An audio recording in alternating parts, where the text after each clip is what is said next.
everybody. A little bit different today. I'm not braving the winds outside because frankly you wouldn't be able to hear a word I'm saying, so I've come inside here.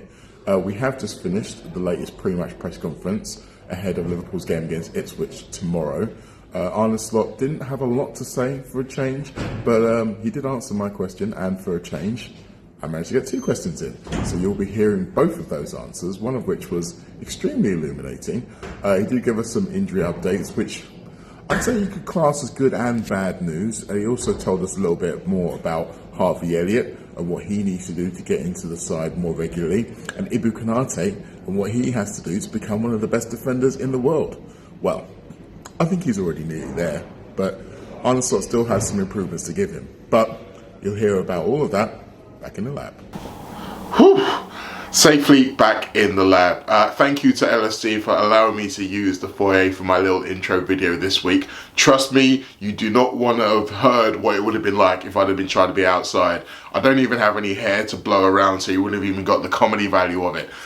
Suffice to say, we are much better inside. I'm ready here and able to dissect everything that Arne Slot said in his pre-match press conference ahead of the game against Ipswich. It wasn't a very long press conference. There wasn't too many other questions from everybody else, but that actually worked in my favour because not only did I get to ask 2 questions, I got a really long answer from Arne to both of them, and we will go into all of those, but let's start at the top with the injury news. Now, Curtis Jones was the one that everyone wanted to know about, and unfortunately it looks like his injury was enough to rule him out of this game against Ipswich, which is a real shame.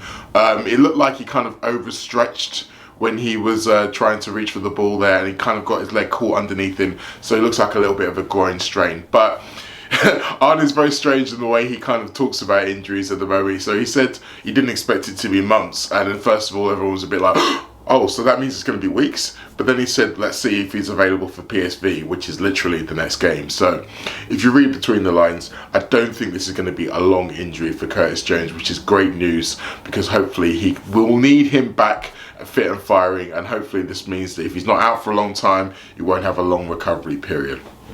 Didn't hear anything about Conor Bradley, who came off with a little niggle, so that normally means good things. If the fact that he didn't mention him, I think obviously the same with Diogo Jota and Joe Gomez, there doesn't seem to be any change, although again he wasn't asked those questions, so maybe we'll have to wait and see whether or not there's any update for those ahead of the game against PSV.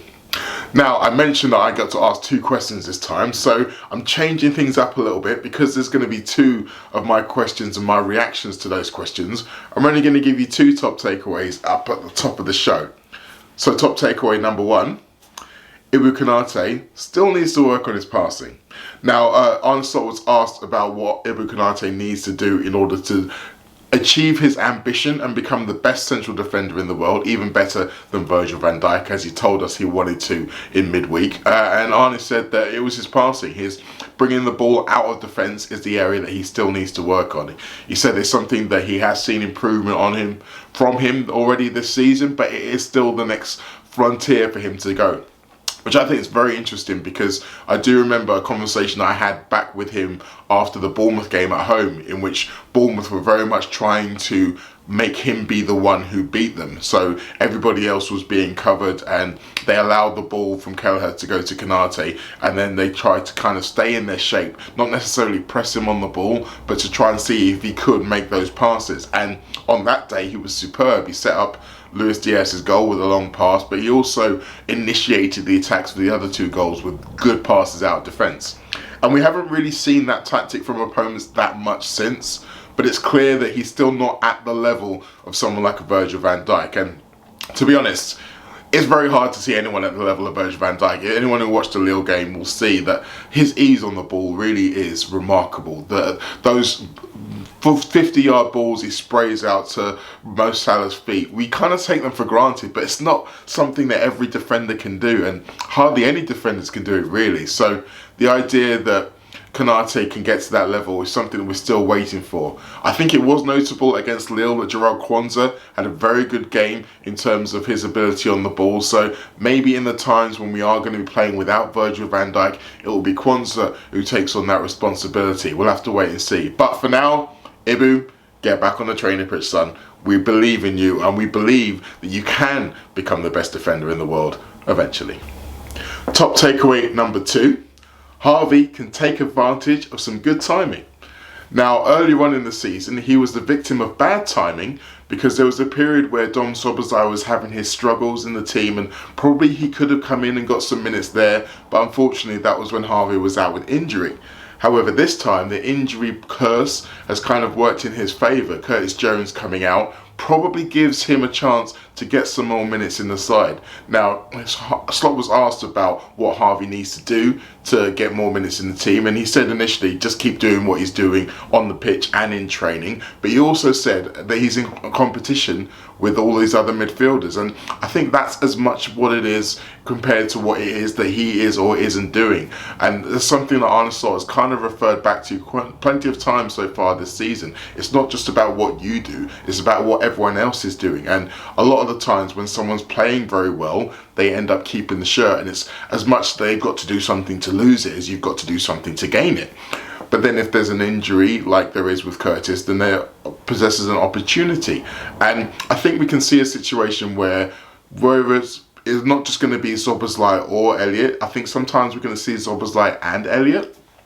I think another thing with Harvey is that we've seen at times people have mentioned his physicality or lack thereof as being a reason why he hasn't always got the minutes he's got or he could have got. But I'm not 100% sure about that anymore, because if you look at that game against Lille, particularly the second half when Liverpool were in the last half an hour potentially having to try to win the game again after Lille's equaliser, you look at the midfielders we had on the pitch: Wataru Endo, Alexis McAllister and Harvey Elliott.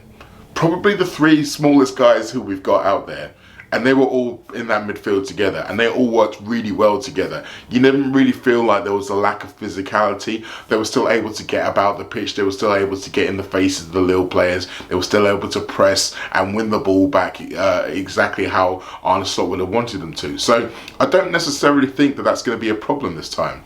I think what we've seen so far this season is that everybody has had their little moment, their little spells of form where they've stuck their hand up and said, I'm going to help us win these games. Obviously, Mo Salah has kind of been running in the background as a constant for most of the season. But if you think about Luis Diaz earlier on in the season, then you had Cody Gakpo around October, November. You had Curtis Jones having his little spell in September. I would say Ibrahima Konate maybe a little bit earlier than that. There's been a few weeks here and there where every player has had their period where I'm the best player in the team. I'm the one who is taking us to the next level. And who knows, maybe this is the time for Harvey to have his little spell as being the main man. I hope so for his sake. And you can sense in the way that he celebrated that goal against Lille that he absolutely wants to stay at this club and fight for his place. And sometimes it can be difficult when you're trying to get into the team and you are thinking you're doing everything you can, but it's just not happening. But he's got lots of time on his side. He's still a very young man. He's the same age as Jarell Quansah, lest we forget. So he's got plenty of time to become the main man in this Liverpool time. And maybe the next few weeks are going to be a chance for him to really showcase what he can do. And when we get to the end of the season and maybe won some trophies, he can look back on this period and say, yes, this is where I came to the party. So it's time for my questions to Arne Slot, and it's a two-parter as I mentioned, both of them around the idea of low blocks and what happens when there's a team who comes to Anfield, is happy to surrender the ball and you've got to go out there and make the going. Hi Arne, when Ipswich went to the Emirates earlier this season, Arsenal ended up with 84% possession in the first half. You've spoken just now about the idea of wanting to turn more possession into chances. When a team is so happy to surrender the ball, what's the key to doing that and putting them under pressure by actually having attempts on goal? Yeah, that's not always easy. My former club Feyenoord played during the week against Bayern Munich, and no one would have expected that result. But it also shows you, I think Bayern had 80% ball possession, how difficult it is against a low block. If a low block works that hard, as Feyenoord did, and Ipswich did as well, to create chance after chance after chance. I think you also see this in back in the days when my assistant John Heitinga played for the Dutch national team, when they then played Gibraltar, or not to compare Feyenoord or Ipswich with Gibraltar, but even lower level like Gibraltar, if they went to a low block it was 10-0. But if these teams do it now, it ends up being 4-0, 3-0, so you don't see these results with such a big margin, with the exception of City last week then. But I don't think Ipswich went to a low black constantly in that game. So it shows you how difficult it is if players are well trained, well managed, and play with a lot of intensity and willingness not to concede. How difficult it is to score goals against any team in the world, let alone against the Premier League team. I think we faced this against United. We've faced this against Forest. We faced it a bit against Forest, against Brentford as well. These low blocks. So yeah, it's difficult for every single team everywhere in Europe. So a couple of things here. First of all, I noticed the fact that Arne Slot managed to get in the final, beat Bayern Munich. I'm not surprised about that. I think it's kind of cool that he's still a fan of them. Second of all, I love how he pronounces the word Gibraltar, so much so that it took me a few listens to work out that's exactly what he said. But yeah, I'm into that one as well. But essentially what the message was here is that Liverpool aren't the only team who find it hard to break down a low block. It is a very difficult plan to get over, and there's a reason so many teams do it. So you referenced Bayern Munich and the struggles that they had with it, but essentially what he said is that if the team works hard and they're disciplined and they have intensity, then it is going to be hard to create chance after chance after chance. And he's right. I think we saw that in the game that Ipswich played against Arsenal. Arsenal had 4 shots when they had that 84% possession, and yes, one of them ended up being the winning goal, but that's not necessarily what they'd have wanted. They'd have probably came off at half-time thinking we probably could and should have done more than that. And so there's going to be a bit of patience necessary. And I know that they literally just lost 6-0 to Man City, which makes that more difficult. So people think, well, they lost that at home to Man City. Liverpool are better than Man City. Liverpool are now at home, so therefore they should win 5, 6, 7-0. I don't think it works that way. For starters, Ipswich have been a better team away from home than they have been at home. But also, as Slot mentioned, it is difficult when teams come and they aren't willing to come out of their little block and they just want to frustrate you. The key to it, though, is, as Slot mentioned, that these teams work hard. The key is to make sure they work hard, to keep them pushing. So rather than having them be able to sit there as Liverpool trundle the ball across the back line, we need to be creating chances. We need to be making them run from side to side. We need to be stretching the game, hopefully with overlapping fullbacks, making sure they can't just stay narrow in their shape. They've got to move. I think we saw that against Lille, and watching the game up close, it was really interesting to be able to see that when Liverpool were passing the ball around and Lille were kind of shifting from side to side, we were doing it really quickly. It was sharp, it was fast, it was frenetic, and it was moving from one side to the other really quickly, which meant that Lille were having to sprint whenever they were doing it, which means that if you're doing that over the course of 45, 55, 65, 75 minutes, you are going to get tired. There is going to come a point where the game breaks open and it becomes easier for you. So I think patience is going to be key, but also we've got to make them work.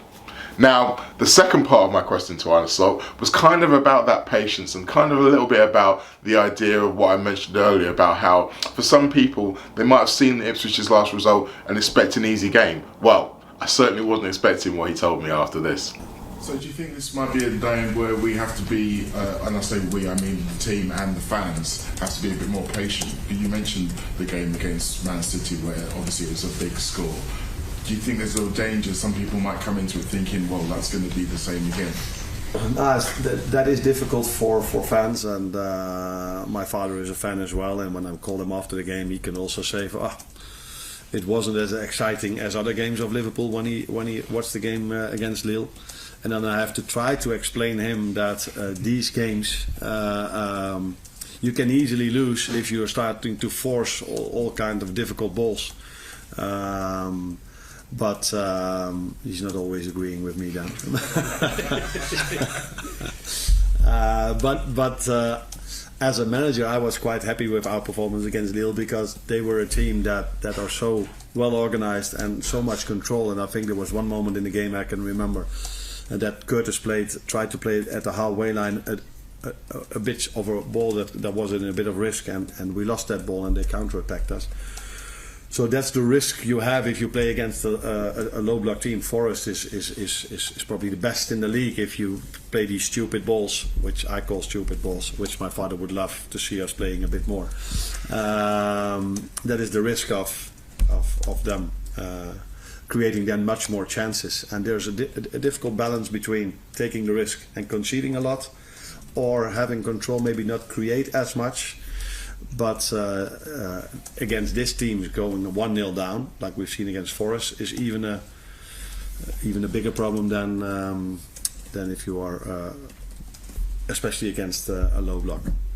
So it's a balance we have to find, and I can understand that it's sometimes difficult for fans as well that come to the stadium to see us winning, but hopefully us scoring a lot of goals and an exciting match. And but yeah, you need two teams for that, and the better we do, the less likely it is that teams come to Anfield and say, okay, let's go to a high press and let's press them all over the pitch. Now, first of all, can we just say Arne Slot's dad sounds like a right laugh. I would absolutely love to sit down and talk to him one time. It also sounds like he'd have loved Liverpool under Jurgen Klopp. It'd be interesting to see if he became a fan when his son became a manager, or if he's been a fan for a long time. Because yes, it sounds like he loves the attacking football. He loves the lots of goals, the excitement, and his dad has to rein him in a little bit, which I find fascinating, because I think all of us can kind of reason with that idea of having to have football conversations with your parents maybe, and they have one idea and you're like, well, it doesn't really work like that way, Dad. You know, this modern football's not quite the same. So I think we can all relate to that to a certain extent. But I loved this answer, because what it really gave you is a key to the idea of what his philosophy is, and that balance between wanting to be able to control the game but also being fearful of our opponents going the other way. And the stupid balls, as he called it, when he mentioned about what Curtis tried to do and it resulted in a counter-attack, that really is the key to everything. I think you need to be able to impress upon your opponents your dominant play without necessarily giving them an option to come back. And referring this back again to Ipswich score lots of goals on the counter-attack. They're one of the better counter-attacking teams. I think they've scored 5 fast break goals. I think there's only 4 teams who scored more so far in the Premier League this season. And if you think back to that first game on the opening day, they did counter-attack from a couple of Liverpool corners. So that's clearly going to be their main aim again today. Or tomorrow, should I say. So it's something Liverpool are going to have to be really careful about. You're going to have to understand that when you are attacking, you need to obviously have an eye on what's going behind you. And then when you think about some of the times in recent times where Liverpool have conceded with their first shot on target against them, you can understand how that can be even more frustrating for him. But I think in all of this, the whole idea about low blocks and how you deal with them, and it can become a little bit of a self-fulfilling prophecy, and you can understand to a certain extent why Slot probably doesn't really want to talk about it all the time that much, because the more you talk about it, the more it becomes a thing, and the more you have to deal with it, and if it doesn't work, then you have to answer these questions again, and so forth and so forth. But the last thing that he said I think was really important. I think it really speaks to his philosophy and why I think he's the perfect manager for this team. He said it's the price of success. No poor team comes up against a low block. People don't come and sit back and defend against teams who they think they can easily beat. They only do it against teams who they think they're going to struggle against. And so this is the price of success if you're a good team like Liverpool, who you are used to winning and you are expected to win most of the time. Teams aren't going to make it easy for you. That's just the facts. Everybody has to have what they have in their armoury and use it as much as they possibly can. So there's no point getting frustrated about teams coming and sitting back and how it happens again and again and again. You've just got to say, okay, we just need to be able to beat it. We just need to make this as unusable a tactic as any other tactic. And I think that attitude, if it permeates through the team, that would be absolutely what we need, because I think, as I mentioned before, there needs to be patience, there needs to be an understanding, but you also need to not get frustrated if it's not working straight away. And I think that speaks for those people in the stands as well. Probably not going to be quite as easy for them as it would be for the players, but yeah, I think that's the real key message here, that it might not necessarily be easy to beat Ipswich on Saturday, but Liverpool should have enough to beat them. Whether it comes in the 85th minute, whether it comes in the 5th minute, I expect everybody to be coming out of Anfield with Liverpool 3 points better off. So there we have it. Thank you very much for joining me on another press conference review. As always, I want to let you know exactly where you can find me. I am still writing on Substack. I'll be at the game tomorrow, so there will be a match report coming out on Substack just on the basis of that. I'm writing for This Is Anfield as well. I wrote a column for them yesterday talking about the man I believe should be Liverpool's next transfer. If you believe Liverpool are going to do some transfers, whether or not it's in the next week or whether it's in the summer, have a read of that. I'm still doing the Late Challenge podcast. We'll be doing another one of those on Monday. Robbo will be back, don't you worry. And of course, I'm still doing the Anfield Wrap. 2-3 times a week I'll be out and about on there. So there's plenty of opportunities for you to come and find me. I want to say thank you to everybody who's given me nice messages about the content that you've seen so far. Let's keep it up, everybody. Hopefully we're going to be able to do this all for as long as we possibly can, and maybe, just maybe, in the near future, I'll get to sit down with Arne. We can get to real tactics, and I know that some of you have been begging for that idea. Trust me, I want it too. We'll see you all soon.